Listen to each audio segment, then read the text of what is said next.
Sumunod ako kay Manang Panyang sa silid niya habang bitbit ang isang kahon na kuha niya mula sa loob ng kwarto ni Rodante. Kanina ko pa gustong malaman ang nilalaman ng kahon na iyon, pero hinihintay ko lang siyang magsalita. Pagdating namin sa loob ng kanyang silid, itinago niya sa ilalim ng kanyang kama ang kahon, at saka nag-angat ng paningin sa akin. Mga larawan, laptop at cellphone niya, kailangan nating itago, sa utos na rin ni Jamir at Dihan. Pero bakit po? Para walang makapagpapaalala sa kanya kay Mira. Ngayon ko naintindihan ang picture frame na nakita kong nakasilid sa gilid ng box kanina. Pero bakit kaya ayaw nilang ipaalala kay Rodante si Mira? Ano ang dahilan nila na ayaw rin nilang sabihin sa akin? Heto, bagong cellphone ni Rodante, inilabas ni Manang Panyang ang isang kulay asul na cellphone at saka ito iniabot sa akin. Hindi sila pwedeng magtawagan ni Mira. Alam kong may nalalaman si Manang Panyang na hindi ko alam, pero minabuti kong hindi na magtanong pa tungkol doon. Paano kung dumating si Mira? Tumigil sa pag-aayos ng kama si Manang Panyang at tumingin sa akin. Nasa bakasyon pa siya, lapagdasal na lang natin na hindi pa siya bumalik, dahil magiging komplikado ang lahat. Nagkagat ako ng lobby, paniguradong magagalit si Rodante oras na bumalik ang alaala niya. Isa pa, baka makatulong ito sa inyo para mapalapit sa isa't isa.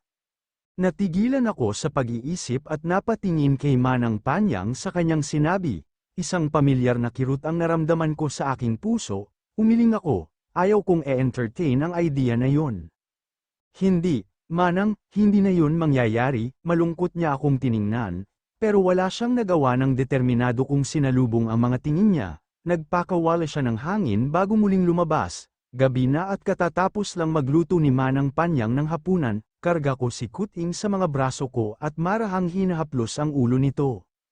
Hiha, dalhan mo na ng pagkain si Rodante, nag-angat ako ng paningin, kinakabahan.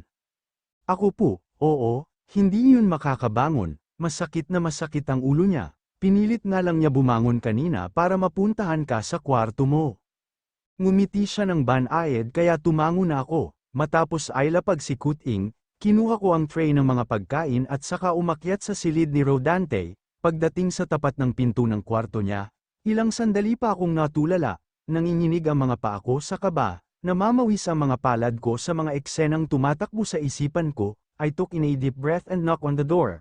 Pagbukas ko ng pinto at sumilip ako sa loob, nakaupo na si Rodante, nakasandal siya sa headboard ng kama at nakapikit. May dala akong pagkain, nang marinig ang boses ko ay agad siyang nagmulat ng mga mata. A huge smile was visible across his face.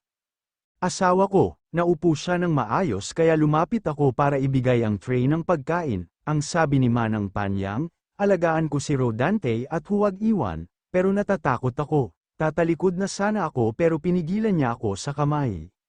Samahan mo muna ako, asawa ko. I turned back and looked at him, lang segundong nagtagpo ang aming mga mata.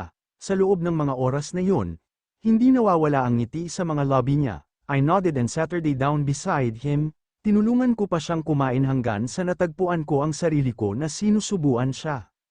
Sa tuwing nakikita-kita, nawawala ang takot ko. Tiningnan ko siya sa sinabi niya, takot ka? Saan ka naman natatakot?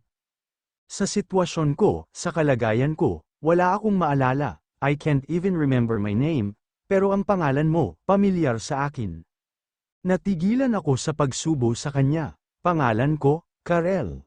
Ang inaasahan ko, maririnig ko ang pangalan ni Mira, alam kong sinabi na nila ang buong pangalan ko sa kanya, kaya walang ibig sabihin ang mga sinasabi niya ngayon, inisip niya siguro na masaya kami, na mahal niya ako, na okay kami. Natigilan ako nang hawakan ni Rodante ang kamay ko matapos niyang maubos ang pagkain. Titig na titig siya sa mga mata ko habang may nakaguhit ng ngiti sa mga labi. Asawa ko, magkwento ka naman tungkol sa atin, sa atin. Oo, kung paano tayo nagkakilala, kailan tayo ikinasal. Umiwas ako ng mukha, anong ikukwento ko sa kanya? Liyong inakala kong isa sa pinakamasayang araw ng buhay namin ay kasinungalingan lang pala. Napagpapanggap lang lahat ng ipinakita niya. Paano ba tayo noon, asawa ko, sweet o hindi masyado, parang magkaibigan lang ba ang turingan natin o PDA tayo? PDA, natawa siya, public display of affection. Hindi ka sweet sa akin, nakita ko kung paano nawala ang ngiti sa mga labi niya. Ganoon ba? Akala ko pa naman, clingy ako sa'yo. Ikaw, clingy sa akin? Oo, dahil ngayon pa nga lang na wala akong maalala. Gusto na kitang ikulong sa mga bisig ko, paano pa kaya kapag naaalala na kita? Good morning, asawa ko. Napasinghap ako nang maramdaman ang dalawang malalaking bisig na yamakap sa akin mula sa likuran. I bit my lower lip as I tried to get free from his hug. Anong ginagawa mo dito sa kusina? Dapat nagpapahinga ka. Hindi mo na ako pinuntahan kanina. Hindi ikaw ang nagdala ng breakfast ko, kaya naisip kong bumaba para makita ka. Late na kasi ako nagising. Tinutulungan ko ngayon si Manang Panyang magluto. Nasa kanyang silid lang siya, may kinukuha. Itinuro ko ang maid's quarter kung nasaan ang kwarto ni Manang Panyang. Ganoon ba? Bahagya pa siyang yumuko para magpantay ang mga mukha namin. Tutulong na rin ako, ha? Huwag na, hindi na kailangan, we can manage. Hindi pwede, kailangang tulungan ko ang asawa ko. Lumapit siya sa lababo at nagsimulang hugasan ang mga gulay na hinuhugasan ko kanina. Hindi kami okay, at hindi na yata kami magkakaayos pa, pero kahit ganoon, nag-aalala pa rin ako sa kalagayan niya. Kalalabas lang niya ng ospital at grabe rin ang pinsalang nakuha niya mula sa aksidente. Huwag ka nang mag-alala sa akin, madalas lang sumakit ang ulo ko, pero maliban doon, wala na akong masyadong nararamdaman. Matagal akong nakatingin sa kanya habang naghuhugas siya ng mga gulay, wala nga siyang maalala. Malayong malayo na ang rodante na kausap ko ngayon sa dating siya. Kung ang dating rodante pa, hindi mo yun mapapatulong sa pagluluto, let alone stay in the house, laging nakatutok ang atensyon sa trabaho at sa gimmick, laging may hawak na baso ng alak, mamahalin ang mga kasuutan at gamit na alahas, malayo sa ngayon na nakasimpleng white shirt at asul na pajama. Rodante, napasinghap ako nang bigla niya akong nakawa ng halik sa pisngi. Sinaman ko siya ng tingin pero tinawanan niya lang ako. Oh, bakit nagtatrabaho ka dyan? Bumalik si Manang Panyang, bakas na agad sa mukha nito ang pag-aalala para kay Rodante. Ayos lang ho ako, Manang Panyang, tinutulungan ko lang itong asawa ko. Nako, kayo talaga, sige na, lumabas na kayo, iwan nyo na sa amin ang mga gawaing bahay. Tiningnan ako ni Manang Panyang at sinenyasan na dalhin na sa labas si Rodante. Hinawakan ko ito sa braso para makuha ang atensyon niya. Sa garden na lang tayo, oo nga, Rodante. Sige na, iho, ang dapat sa iyo, nagpapahinga, sige na, labas na. Walang nagawa si Rodante nang pilitin ko siya, lumabas kami ng bahay mula sa glass door sa bandang pool area, pero bigla namang natigilan si Rodante na ikinapagtaka ko. Bakit? Nakita ko ang pamumutla ng mukha niya habang nakatitig sa swimming pool. May takot sa kanyang mga mata na parabang nakakita siya ng multo. Rodante, sinubukan ko siyang hawakan sa braso, nang hindi pa rin siya nagsalita, bahagya kong niyugyug ang braso niyang hawak ko, napatingin siya sa akin, namimilog ang mga mata, napapitlag na lang ako nang bigla niya akong niyakap ng mahigpit. Nakaupo na kami sa mahabang upuan na gawa sa kahoy, pinalibutan ito ng mga bulaklak at tanim na halaman. Sa harap naman ay ang bilugang lamesa na yari din sa kahoy. Nakatingin lang ako kay Rodante habang nakatutok ang mga mata niya sa swimming pool, tila malalim ang iniisip niya.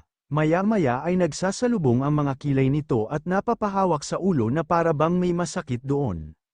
May naaalala ka? Tumingin siya sa akin, nagsisimula ng mawala ng kulay ang mukha niya. Asawa ko, lumapit ako lalo sa kanya. Bakit, may masakit ba? Kinuha niya ang kamay ko at mahigpit yung hinawakan, bamuka ang bibig niya, pero wala namang lumabas na salita mula roon. Meow, napatingin ako kay Kuting nang makita itong naglalakad palapit sa akin, malapad akong umiti. Kuting, halika rito, magiliw kong tawag sa Kuting. Alaga natin, tanong ni Rodante, nakangiti na ito, hindi ko alam ang isasagot sa kanya, naalala ko noong ihagis niya palabas ng bintana si Kuting. Hanggang ngayon, masama pa rin ang loob ko nang dahil doon, meow. Napatingin kami kay Kuting nang marinig ang malakas nitong boses, nakatingin ito kay Rodante, ang posisyon ng katawan niya, parang may kalaban sa paligid, pero kay Rodante lang naman siya nakatingin. Ninja, Tumayo si Rodante at sinubukang lapitan si Kuting. Marahang umatras ang Kuting. Nang akmang ay lalapit niya ang kamay rito, nagulat kami nang kalmutin siya ni Kuting at bigla itong tumakbo palayo. Naaawang sinundan ko ng tingin si Kuting. Siguradong takot na takot pa rin siya kay Rodante sa ginawa nito noon. Kaya siguro kaaway ang tingin niya rito. Ayaw sa akin ng alaga natin, lumingon sa akin si Rodante. May alang ng ngiti sa mga labi niya, umiling ako. Hindi mo siya alaga, baka naninibago lang sa'yo. Halatang nagtaka siya sa sinabi ko, pero hindi na lang siya umimik. Nag-usap pa kami at nabanggit niya na kailangan niyang bumalik sa hospital sa Lunes, at gusto niyang ako ang kasama niya. Natigilan kami sa pag-uusap nang tawagin kami ni Manang Panyang para magtanghalian, pumasok kami at sabay-sabay na kumain. Wala na ang mga tauhan ni Rodante at tanging si Manang Panyang at isa pang katulong ang natitira sa bahay. Pinaalis silang lahat ni Nadihan at Jamir upang walang magkamali at makapagsabi ng tungkol kay Mira. Manang Panyang, tumatawag si Mira, lumapit ang katulong dala ang telepono sa isang kamay. Nagkatinginan kami ni Manang Panyang bago siya tumayo at kinuha ang telepono. Sa labas niya iyon sinagot. Mira, Rodante said, browse for road. Kilala mo, marahan ko siyang tinanong. Tumingin siya sa akin, ngumiti at saka umiling, but her name sounds familiar. Huminga ako ng malalim bago tumingin kay Manang Panyang na bumalik agad mula sa labas. Sino yun? Tak-ang tanong ni Rodante. Pamangkin ko, iho, nangungumusta. Do I know your niece, Manang Panyang? Sinulyapan ako ni Manang bago umiling. Hindi naman. Bakit mo na itanong? Ngumiti lang si Rodante pero hindi na ito nagsalita pa. Nagpakawala ako ng malalim na hininga. Totoo nga ang sinabi nila. Makalimot man ang isip, ang puso, hindi. He remembers her. He remembers Mira. Nakatayo ako sa tapat ng pinto ng bahay. Kasama ko si Manang Panyang at kasalukuyan kaming nag-uusap. Ngayon ang bisita ni Rodante sa hospital kaya nakabihis ako para samahan siya. Bakit daw napatawag si Mira noong isang araw, mula sa hagdan ay bumaling sa akin si Manang Panyang. Nilang, nagtatanong tungkol kay Rodante, humihingi na naman ng pera. Ano pong sinabi niyo? Sabi ko, wala si Rodante at may business trip sa labas ng bansa. Nilang si Manang Susan, nakikita kong nahihirapan din ito sa pagtatago ng sitwasyon kay Mira, ayaw maniwala, hindi raw niya makontak si Rodante. Binabaan ko na, tawag ng tawag, pero hinahayaan na lang namin, iniyakap ko ang mga braso ko sa aking sarili. Baka mas makabubuti kung sabihin natin ang totoo. Napatingin sa akin si Manang Panyang, salubong ang mga kilay, kabilin-bilinan ni Sir Dihan at Jamir na huwag silang hahayaang makapag-usap na dalawa. Isa pa, nagiging maayos na kayo, nagiging malapit na ulit kayo sa isa't isa. Dahil wala siyang maalala, Manang Panyang, oras na bumalik ang mga alaala ni Rodante, paniguradong magagalit yun sa ginagawa natin. Sandali nga, hinarap niya ako, seryoso ang mukha. Bakit ba parang ayos na sa'yo na may relasyon ng asawa mo at si Mira, dapat nga, matuwa ka pa sa nangyayari. Umiling ako at tumingin sa malayo, nagbalik sa akin ang mga nangyari, ang mga ginawa ni Rodante.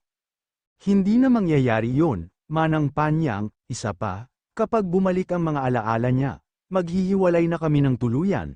Kinuha ni Manang ang kamay ko at mahina itong pinisil. Huwag mo munang isipin ang bukas, sa ngayon, pagtuunan mo lang ng pansin ang kung anong nasa harap mo, maaaring mabago ang hinaharap sa mangyayari sa kasalukuyan.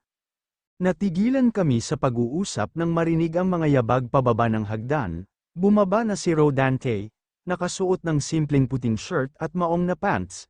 Nagpahatid kami sa hospital ng family friend nila. May ilang test at katanungan ang ginawa ng doktor, pero puro positibo ang resulta at mga sinabi nito. You are doing great, sir. Mabilis ang paggaling mo. Malapad na ngumiti si Rodante nang balingan niya ako.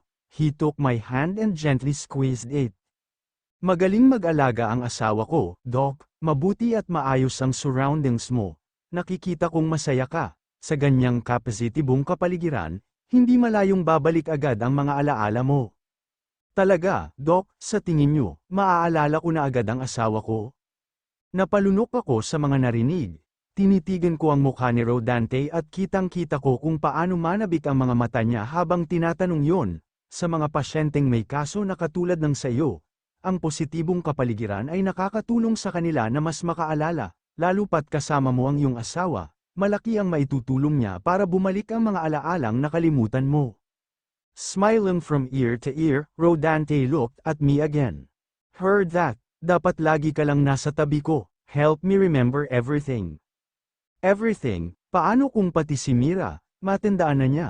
Paano ko sasabihin kung sino si Mira? Dinala ni Rodante ang kamay kong hawak niya sa kanyang mga labi at paulit-ulit iyong hinalikan. Pakiramdam ko, may malaking bar sa lalamunan ko na dahilan sa mahirap na paglunok. Kung alam lang niya, si Mira dapat ang kasama niya ngayon. Si Mira ang dapat na nandito at hindi ako.